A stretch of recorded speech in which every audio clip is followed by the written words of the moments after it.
Shabbos Daf Tzadik Beis. Please send me in some emails with pictures or even without pictures telling me where you learned 8 Min Daf, how it inspired you, your name, where you live. I'll try to read it out. We learned the amazing halacha about a person who steals a pouch of money.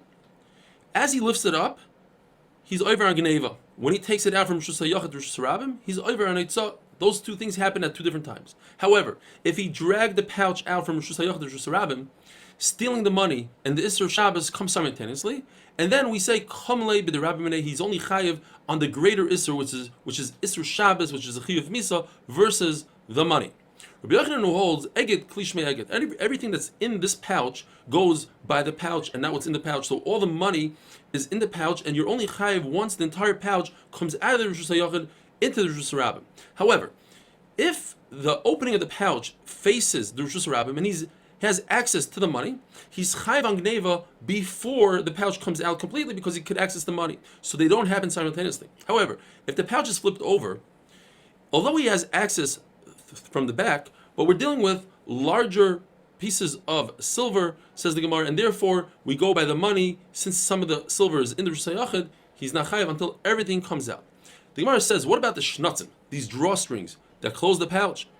If part of the shnatzim were inside Rosh Hashanah, that would mean eged klishmi eged, and the entire pouch is considered Rosh Hashanah. You have to say that the shnatzim were folded over, or there are no shnatzim at all.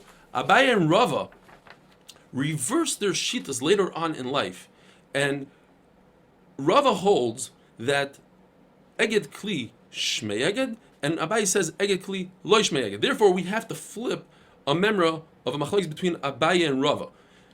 Rava holds that if you have something in your hand and you go from Rosh Hashanah to Rosh Hashanah, since eged guf lo shmei eged, your hand doesn't go by your body, so you're chayiv right away by putting it into Rosh Hashanah. We're talking about that your hand is within 3 tefachim of the Rosh Hashanah, so it's as if you did hanacha. And Abaye says the reverse. Now we're going to be dealing with the halacha of la'achar yad. We all know the halacha, if you touch muktzah with your elbow, perhaps you're not chayiv. It comes from this Mishnah. You are chayiv on Eitzah when you do it in the typical manner.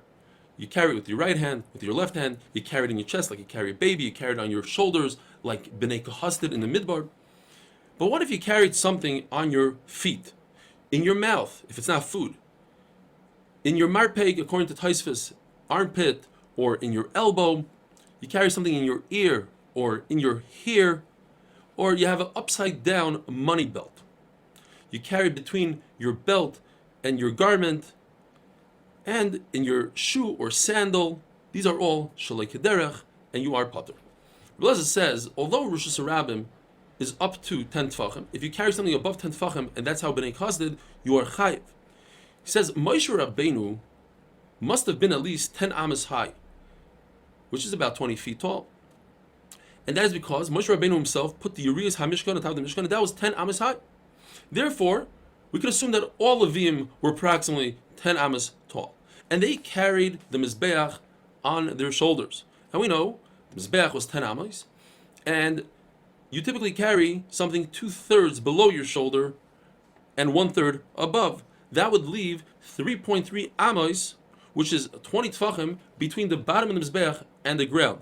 And we're looking for a raya that they carried above 10 tefachim. Here's a raya that they carried almost 20 tefachim. Now, if you're going to tell me that Moshe Rabbeinu was different, he was really tall, because the Shekhinah was shoyer on him, and somebody who does the Shekhinah shoyer on him has to be taller and wealthier and smarter and stronger than everybody else. So I'll say, okay, let's say that all the Levim were average height. There were 3 amas, approximately 6 feet tall.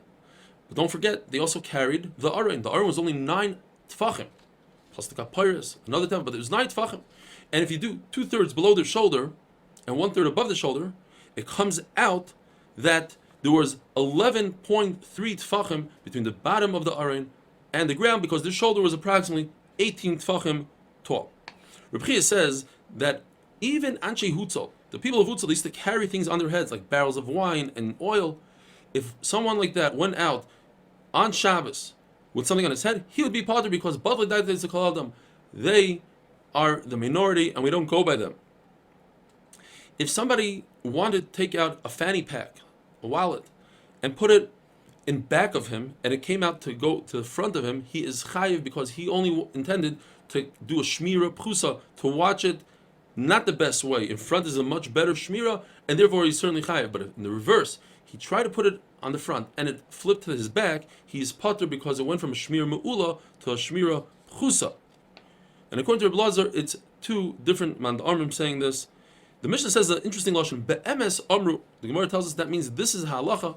A woman who wears some sort of undergarment. Rashi says it's like pants, and she puts like a spoon or something between her pants and herself. The typical derech is that it's gonna reverse. It could go from the front to the back, and therefore she is chayiv because that is the derech. Rabbi Yehuda says even the mail couriers who run and bring letters for the king, they have a tube, they put the letter in, and that tube could flip from the front to the back, from the back to the front, and therefore they're chayiv.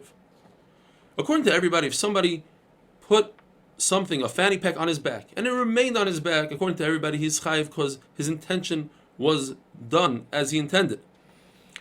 According to everybody, if you do something kilachar yad, you carry something on your ear, you are pater. The machlekes is if the belt is flipped over, your money belt is flipped over.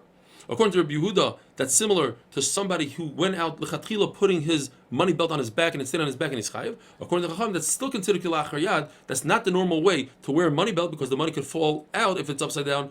Therefore, you are pater. The Mishnah tells us two people who've done a malacha, who carried out a loaf of bread, for instance, and they both could carry it by themselves. It's very strange for two people to carry something really light. Therefore, according to the Tana of our Mishnah, Rabbi Yehuda, they are pater.